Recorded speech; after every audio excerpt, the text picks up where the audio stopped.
바울이 고백한 나와 같이 되기를 하는 이 표현을 여러분들이 읽으면서 무엇을 느꼈습니까? 저는 이 본문을 읽으면서 참 바울이 기고만장한 사람이다 하는 것을 먼저 느꼈습니다. 본문에 기록된 상황을 그가 큰 소리로 외쳤는지 안 그러면 조용조용하게 이야기를 했는지 알지 못하지만 어떤 톤으로 했든지 간에 나와 같이 되기를 하는 이 표현 그 자체는 참 바울이 대단한 사람이다 하는 느낌을 우리에게 줍니다. 부끄럽게도 저나 여러분이나 어느 누구를 향해서 이런 말을 할 수가 있겠습니까? 내같이 되라. 쉽지 않을 것 같습니다. 혹은 같은 목사끼리 이야기해도 나 같은 목사 되라. 혹은 불신자를 향해서 나 같은 신자 되라. 이렇게 감히 이야기할 수 있는 사람이 얼마나 될까? 오늘의 목사 가운데 얼마나 될까 하는 의문을 가져보게 됩니다. 물론 바울이 말한 다른 교훈 속에서도 어떤 확신에 찬 당당하게 한 표현들이 여러 군데 있죠. 예를 들어서 그가 로마 천부장 백부장에게 두들겨 맞을 입장에서 내가 로마 시민권자다.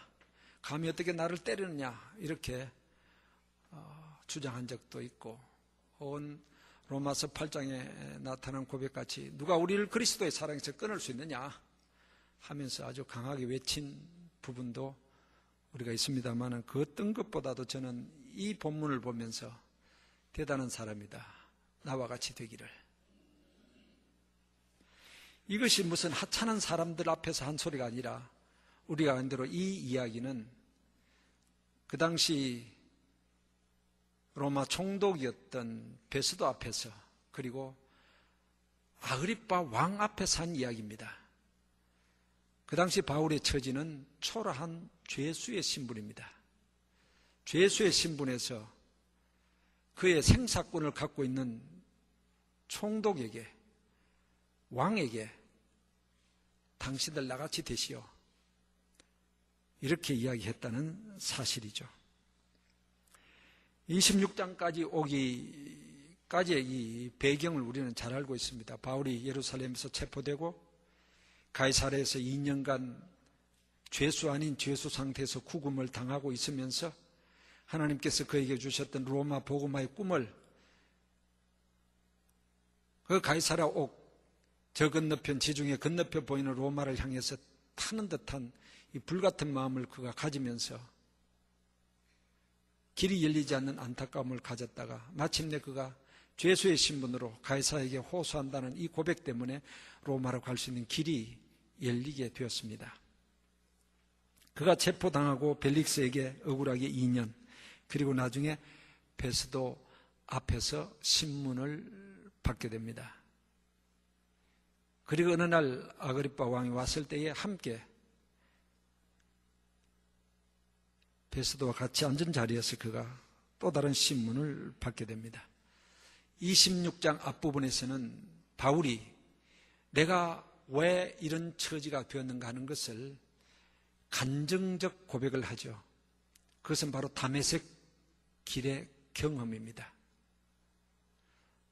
내가 과거에는 율법에 열심인 사람이요, 제대로 된 사회적인 신분이나 혹은 혈통이나 학문은 탁월했던 사람인데 내가 이렇게 달라진 것은 다메섹 길에서 부활하신 예수 그리스도를 만났고 그 당시 하늘의 음성을 들으면서 내 자신이 변화되어서 오늘 이렇게 되었다 하는 고백을 했을 때에 미쳤다는 소리를 듣습니다. 바울아, 네가 미쳤구나.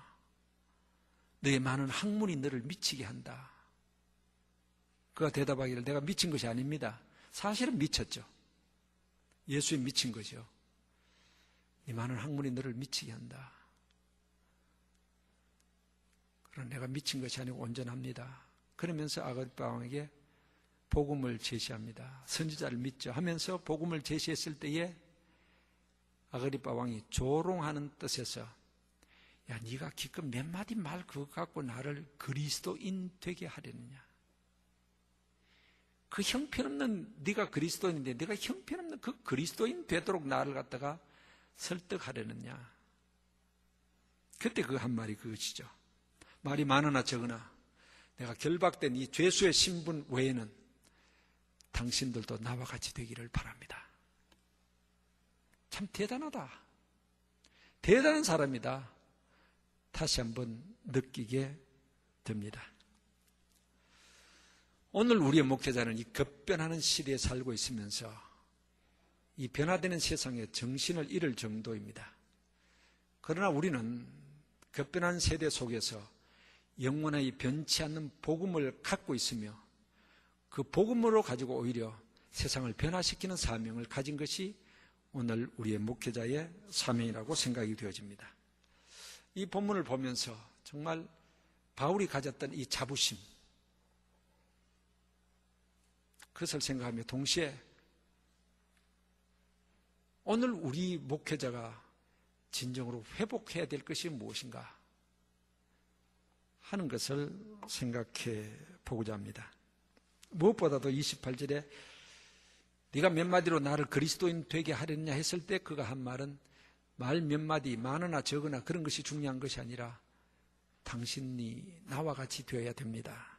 이것은 그가 가졌던 그리스도인으로서의 자부심의 표현입니다. 그리스도인으로서의 자부심입니다. 그도 과거에 반 그리스도였을 때, 반 예수였을 때 이같지 않았습니다. 그러나 다메섹 경험이 그를 변화시키는데 신앙과 사상과 삶을 송두리째 바꾸어 놓았다는 사실입니다. 빌립보서 3장 7절 이하에는 그는 그 자신의 과거, 그리스도를 발견하기 이전의 과거 자신을 이야기합니다. 가문이 좋았습니다. 혈통, 족보 다 좋았습니다.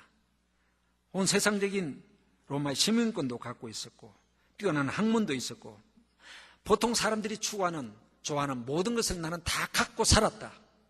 그런데 그리스도를 알고 나니까 이게 형편없는 쓰레기 같은 것이더라는 겁니다. 배설물같이 여겼다. 내가 과거에 추구하고 소유했던 그 어떤 것보다도 그리스도를 아는 것, 그리스도를 믿는 이 자체가 가장 고귀하게 여겨지더라 하는 것입니다. 그 이후로 그는 바울의 가슴팍 속에는 벅찬 감격이 떠나지를 않았습니다. 물론 인간적으로는 더 초라해졌습니다.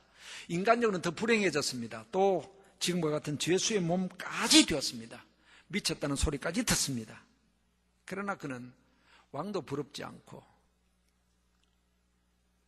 총독도 부럽지 않다. 누가 뭐라고 하더라도 나는 이 신앙, 그리스도인, 이것을 고수하겠다는 고백이죠. 그리스도인으로서의 자부심입니다. 그래서 네가 몇 마디로 날 그리스도인 되게 말 많으나 적으나 그리스도인이라는 이 자체가 얼마나 큰 축복인지 모른다는 고백입니다. 거꾸로 이런 질문을 해봅니다. 오늘 한국교회 그리스도인이 이런 자부심을 갖고 있는가 하는 겁니다. 목사 이전에, 목회자 이전에 우리가 한 그리스도인으로서 이런 자부심을 갖고 있느냐 하는 것입니다. 우리 합동적 총신신학대학원의 표 가운데서, 교훈 가운데서 5개 중에 하나가 신자가 되라는 표현이 있습니다. 저는 전에는 학교 다닐 때나 한참 동안도 아니 목사 될 사람한테 뭐 신자가 되라 이게 도대체 무슨 말이냐, 이미 신자의 수준은 훨씬 넘어간 것 아니냐, 그런 생각을 했더랬습니다. 근데 나이 들어서 혹은 목회를 계속하면서 철이 드니까 이게 그렇게 의미심장한 표현일 수가 없더라고요. 신자가 먼저 돼야 된다. 신자로서의 자부심을 먼저 가져야 된다. 때로는 우리는 신자라는 것을 팽개치고 목회자 행세할 때가 너무 많지 않은가? 그것 때문에 오늘 많은 목회자들이 문제를 일으키고 있지 않는가 하는 의문을 제 자신이 가져보게 됩니다. 그리스도인, 내가 목회자 아니다 할지라도 그리스도인이라는 그 자체가 벅찬 감격으로 우리에게 다가와야 되겠다는 것입니다. 바울이 버렸던 쓰레기 같은 것을 오히려 오늘 그리스도인은 더 많이 추구하고 있지 않는가 하는 겁니다. 같이 버려야 될 그것을 오늘 그리스도인들이 더 추구하고 있지 않는가. 일반 성도뿐만 아니라 오늘 목회자 자체도 이런 것을 더 추구하고 있지 않는가 하는 겁니다.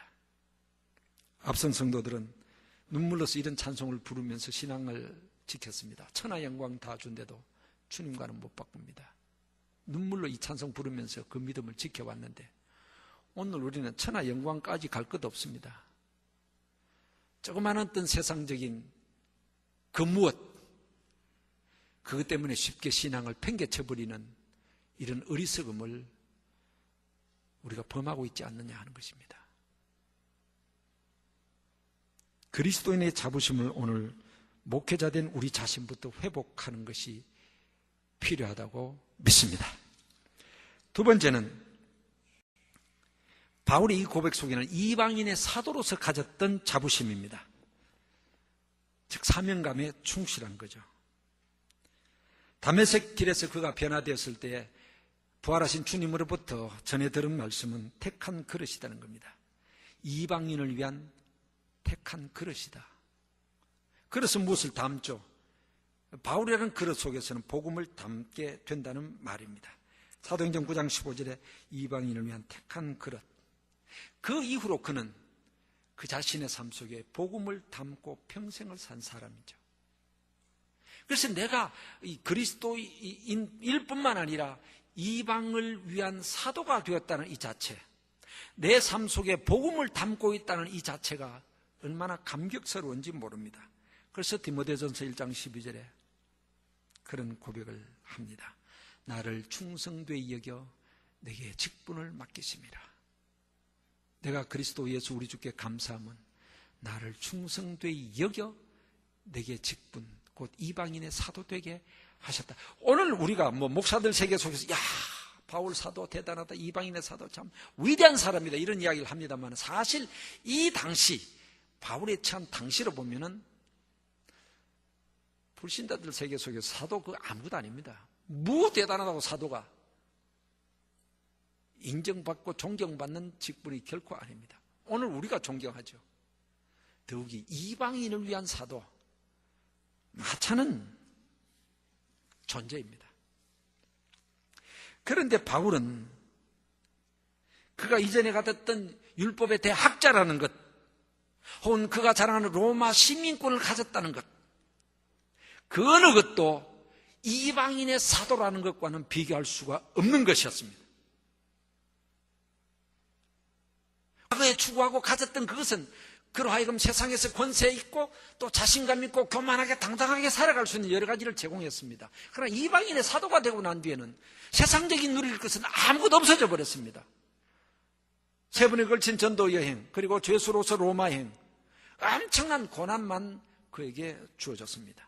그런데 그는 한시라도 나는 이방인의 사도라는 것, 이 자부심 버린 적이 없습니다.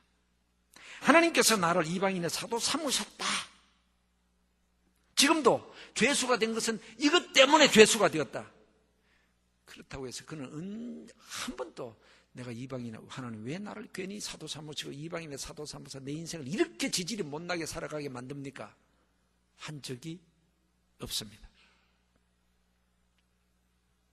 한 번도 이 사도직을 팽개쳤으면 좋겠다, 이방인의 사도가 안 되었으면 좋겠다, 취소하고 싶다, 그런 적이 없습니다. 힘들어도 기뻐했습니다. 고난도 기뻐했습니다.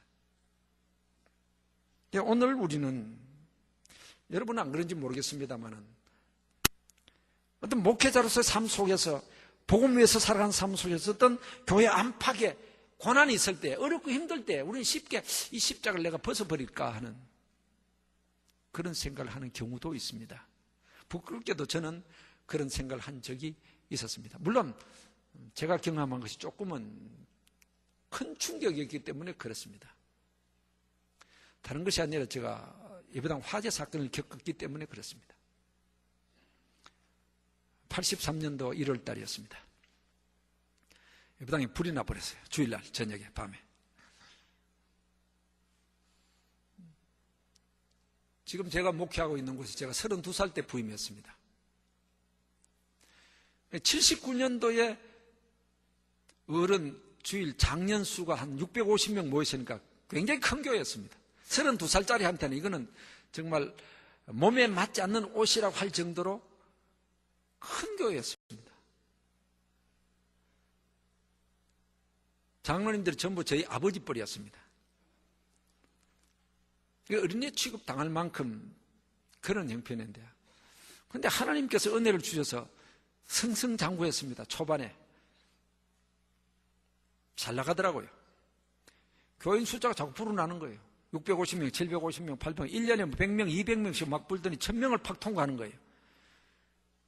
그러니까 이게 다른 이 바울 같은 기고만장함을 가져야 되는데 엉뚱하게 교만한 마음으로 기고만장하게 된 겁니다. 그런데 불이 확 나버렸어요. 그것도 한쪽 구석이 조그맣게 난 것이 아니라 2층부터 불나서 본당하고 싹 다 태워버렸습니다. 어린 나이에 30대 중반에 이걸 경험하고 나니까요, 죽었다 싶더라고요. 그래서 막 울면서 기도하면서 그때 내 마음속에 떠오르는 게 뭐냐, 목사 그만둬야 되겠다 하는 것이었습니다. 좋게 보면 하나님께서 야, 예배당 불낸 놈이 너 무슨 목사 자격이 있다고, 너 목사 그만둬, 이렇게 하는 것 같기도 하고, 사람과의 관계 속에서는 창피해서 얼굴을 못 들겠고, 야, 목사 그만둬야 되겠다, 그런 생각을 가진 적이 있습니다. 여러분 지금까지 목회하시면서 목사 그만둬야 되겠다는 생각을 가진 적이 없으신지 모르겠습니다만, 없으시면 참 다행이고요. 그것을 가졌다면 참 어리석은 생각이라고 생각이 되어집니다. 오늘의 목회자에게 이런 자부심이 있는가? 목사로서의 자부심. 나 같은 그리스도인 되라. 그보다 한 걸음 더 나가서 나 같은 목사 되라. 목회 경력이 30년, 40년이신 선배 어른들, 목사님들 감히 그런 이야기 할 수 있겠습니까? 후배들한테. 야, 나 같은 목사 돼. 쉽지 않을 것 같습니다. 오늘 우리 사회 속에서 목사라는 직이 상당히 부정적인 이미지가 강해지고 있던 것은 피할 수 없는 부끄러운 현실입니다. 이미 이야기 나왔던 기독교를 향한 개독교라는 표현. 최근에 인터넷에서 떠오르는 그 가운데 하나가, 요즘 사회 속에서 이 기피 인물, 이 가장 부정적인 이미지를 갖고 있는 인물 1순위가 누구냐면 정치인입니다. 두 번째가 뭐냐? 목사래요. 근데 그들을 향해서 야, 나같이 되라, 나 같은 목사 되라 할 수가 있겠냐? 왜 이렇게 되었는가?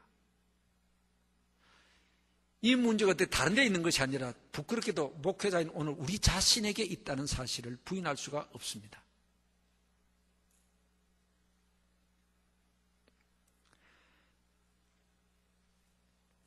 바울은 이방인의 사도라는 그 자체가 자랑거리였습니다.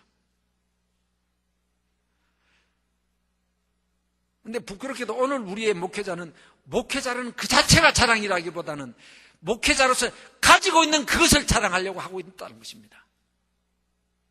큰 교회 자랑합니다.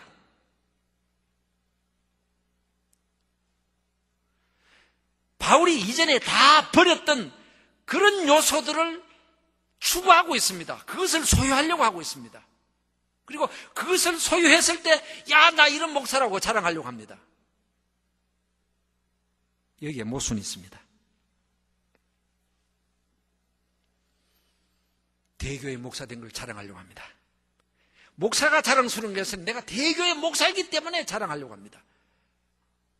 다른 목회자의 관계 속에서.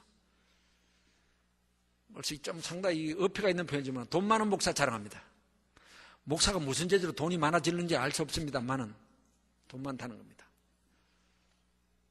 바울이 옛날에 다 버렸던 그것입니다. 근데 그것 가지고, 그것 소유하려고 하고, 그것을 소유하고서 자랑합니다. 지위들. 이 교계 안에서 가졌던 지위든지, 밖에서 가졌던 지위든지, 그것 가지고 자랑하려고 합니다. 바울이 배설물로 버렸던 것입니다. 그것을 오늘 우리는 찾아 헤매고 있습니다. 그래서 목사가 정치판에 가기도 하고 청와대 안에 들어가려고 발버둥 치고 있는 것입니다. 바울은 그 어느 것도 자랑하지를 않았습니다. 이방인의 사도라는 그 자체, 나와 같이 되기를.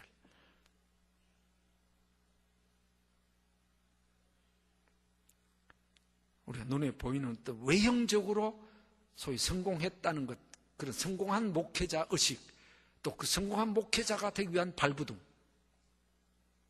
그것이 오늘 우리 목사들을 병들게 만들고 있다는 것을 부인할 수가 없습니다.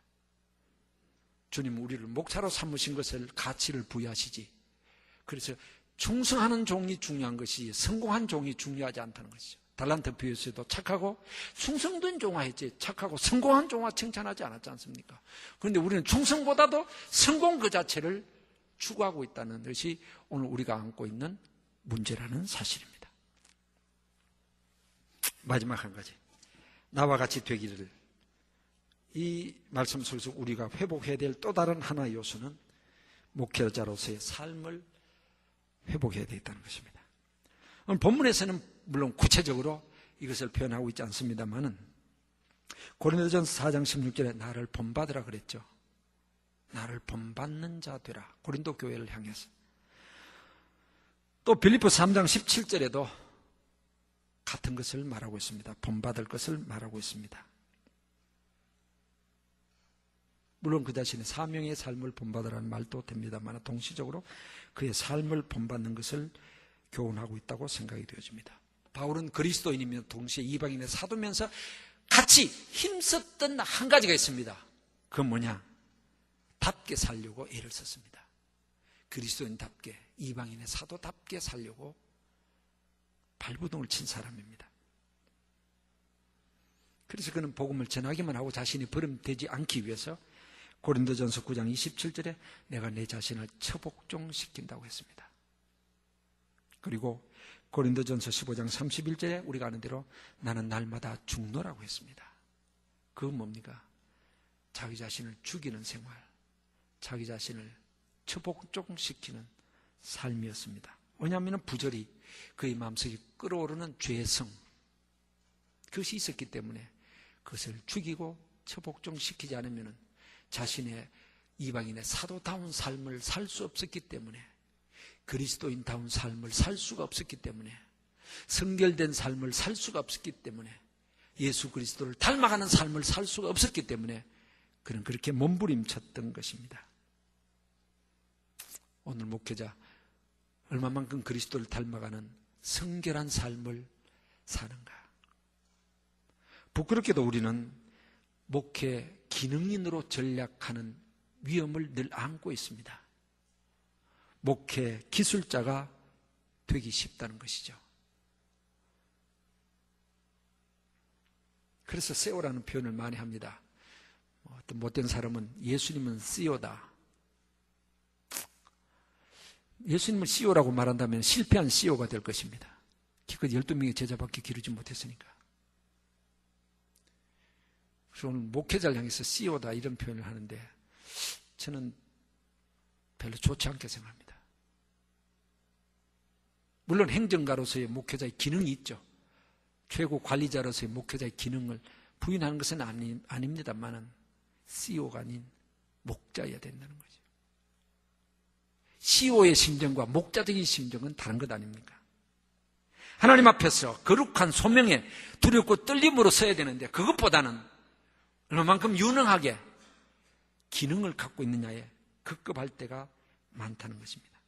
수많은 성장 전략에, 수많은 목회 방법론에 우리 자신을 함몰시키고 있다는 것입니다. 그래서 꽁 잡는 것이 매라는 식으로 온갖 방법이 난무하는 오늘 한국 목회 현장이 되고 말았습니다.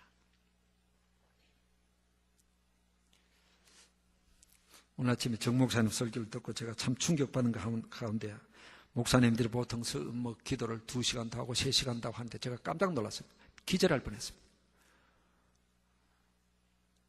저는 지금까지 그렇게 기도해 본 적이 없거든요. 매일 2시간씩 3시간씩. 그러면서 제가 형편없는 수준으로 내가 살고 있는 것 아니냐.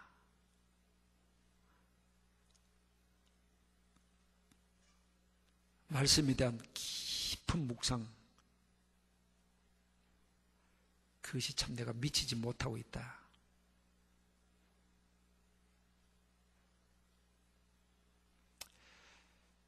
필요한 일인지는 모르지만 온갖 잡다한 일에 너무 많이 매여 있다. 그것을 다시 한번 깊이 생각하게 되었습니다. 우리 삶이 어떤 사역 이전에 하나님 앞에서 내 자신이 부끄럽지 않는 그리스도인다운 삶, 예수 그리스도를 닮아가는 성결의식이 오늘 우리에게 회복되어야 될 또 하나의 중요한 관건이라고 생각이 되어집니다.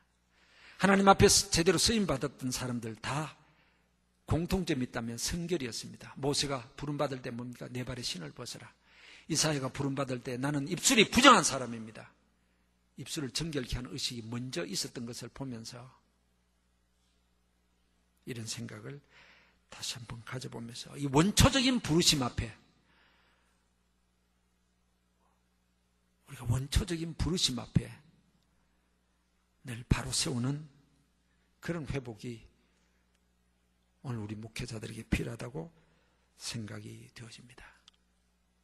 나와 같이 되기를, 언젠가는 우리도 어느 누구 앞에서는 이런 고백을 할 수 있는 정도의 수준으로 나아가도록 계속 우리 자신을 처복종시켜가는 그런 새로운 결단들이 우리에게 있었으면 좋겠습니다. 하나님 아버지,